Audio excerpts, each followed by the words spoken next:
Welcome back, everyone, to Game of Thrones Explained, and today we will be talking about Eddard Stark, the Lord of Winterfell, Lord Paramount of the North, Warden of the West, as well as the Hand of the King to Robert Baratheon. So, without further ado, let's get right into it. The top 5 facts about Ned Stark. Now, while most of you know Eddard Stark by his nickname, Ned, what you may not know is that Ned also has another nickname, the Quiet Wolf. This name, while not heard very often, was attributed to Ned by Howland Reed, Ned's most trusted and loyal companion. Ned gained this nickname due to how dissimilar he was to his brother Brandon. Brandon Stark has always been a more of an outgoing and quick to action type of man, which eventually gave him the nickname the Wild Wolf. Ned, meanwhile, had always been a more reserved and shy man, and certainly nowhere near reckless, which is probably what kept him alive for so long, longer than his brother at least, but that can be a topic for another video. But it must still be mentioned here that Ned thought it was Brandon's recklessness that got him killed. Fact number 2. And speaking of shyness, in the years before Robert's Rebellion, Ned had danced with Sir Arthur Dane's sister, Shara Dame, at the tourney at Harrenhal. But considering the fact that Ned had been too shy to make the first move, his brother Brandon had danced with Ashara on his behalf, and then in turn passed Ashara off to Ned. And apparently, to some who had witnessed the two dance, it had become clear that the two were in love. However, this fairy tale could not last. Following Robert's Rebellion and the death of Sir Arthur Dane at the Tower of Joy, Ned had returned the sword Dawn to Starfall and met with Ashara one last time before departing for Winterfell. And it was shortly after that Ned had left did Ashara throw herself from the castle of Starfall into the sea.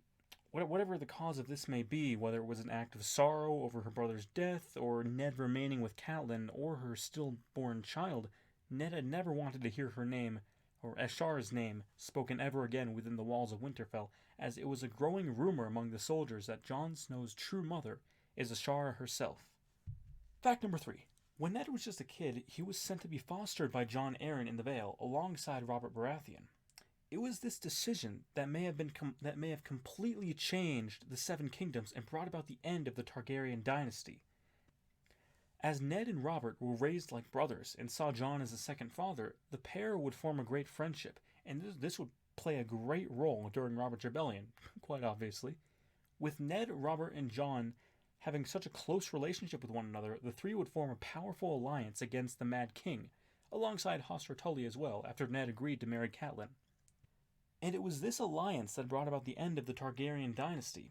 Oh, and also, another side fact, Ned Stark had been visiting the Eyrie when he heard the news that his brother and father had been killed on the orders of King Aerys, in which Jon Arryn then swiftly declared war against the crown after Aerys had ordered that Ned Stark and Robert Baratheon be brought to King's Landing for execution as well.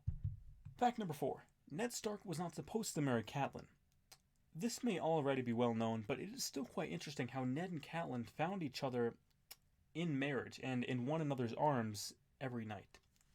Catelyn Tully was originally supposed to marry Ned's brother, Brandon, but upon Brandon Stark's death at the indirect hands of the Mad King, when, Brandon technically strangled himself in order to save his father, and the breakout of Robert's Rebellion, Ned chose to marry Hoster Tully's daughter in order to maintain the alliance between the Riverlands and the North, and bring Hoster and his army into the War of the Usurper. At the same time, Lysa Tully married Jon to solidify an alliance against King Aerys II. And over the years, Ned and Catelyn's love only grew for one another, despite the fact that Ned still had feelings for Shara Dane. He did what he did in the name of duty and honor. And finally, fact number 5. Even to this day, the location of Ned's remains are still unknown following his execution. During the chaos of the War of the Five Kings, Ned Stark's remains were meant to be transported back to Winterfell for burial, but along the way, they most likely had gotten lost somewhere in the Neck or the Riverlands. I mean, from all the pillaging and warfare in the Riverlands, as well as the Ironborn invasion of the North, it makes a lot of sense, actually. Yet it is still quite sad that Ned's remains never reached Winterfell. However, it can be speculated that his remains are at Greywater Watch with Howland Reed, who is perhaps waiting for all the chaos and madness to end in the Seven Kingdoms before he returns to Winterfell, so Ned may be reunited with his home and buried alongside his family and ancestors. So there you have it, the top 5 facts about Ned Stark, and who was certainly one of my favorite characters, and it would be really interesting, actually, if George R.R. Martin has plans for his character in The Winds of Winter, so, perhaps we'll see him again in a flashback or something of the sort. or perhaps maybe we'll see like a younger version of him again in an HBO prequel series. But whatever the case, whatever happens, Sean Bean absolutely nailed the role of Ned.